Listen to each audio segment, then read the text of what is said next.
திமுக அரசு மீது வைக்கப்படக்கூடிய விமர்சனம் என்னன்னா, திமுக அரசு போக்குவரத்து துறையை திட்டமிட்டே சீரழிக்குது. திமுக அரசோட நோக்கம் என்னன்னா, தனியாரிடம் இந்த போக்குவரத்து துறையை ஒப்படைக்கணும் அப்படிங்கிறது அவங்களோட நோக்கமா இருக்கு அப்படின்னு ஒரு குற்றச்சாட்டை வைக்கிறாங்களே.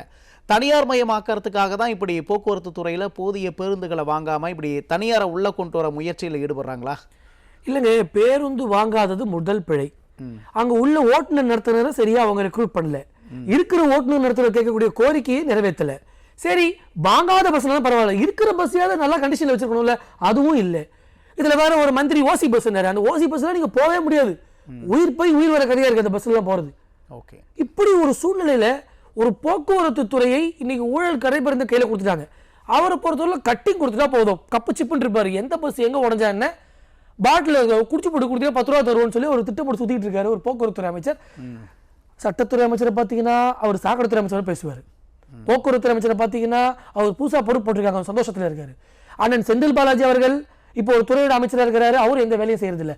ஒவ்வொரு துறையோட அமைச்சர்கள் நான் எந்த பொறுப்புல மந்திரியா இருக்கேன்னு தெரியல.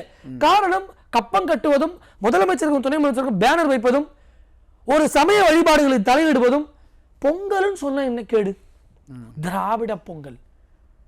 நான் தவறா சொல்ல, இதை ஏன் இப்படி ஒரு கலவரத்தை நீ உண்டாக்கிட்டே இருக்க? எதையாவது ஒரு டிஸ்பியூட் குள்ளே கொண்டு போற ஒரு நாட்டை ஒரு பரபரப்புல வச்சிருக்காங்க. ஒரு பரபரப்பில் வைத்து இவர்கள் செய்யக்கூடிய அந்த பகல் வேஷத்தை எப்படியாவது திசை திருப்பி மக்களை ஏமாற்றக்கூடிய வித்தைகளை திமுக தொடர்ந்து கையாளுது. 50 வருஷமாங்க அவன் நாடகம் போட்டு பழகினவன், அவனுக்கு நாடகம் பெருசு இல்லை, எதையாவது வித்த காமிச்சிட்டே இருப்பான். இந்த நாடகக்காரன் நாடாள விட்டா இந்த நாடு உருப்படுமா அப்படின்ற கேள்வியை வெகுஜன மக்கள் பார்வையா நான் வைக்கிறேன்.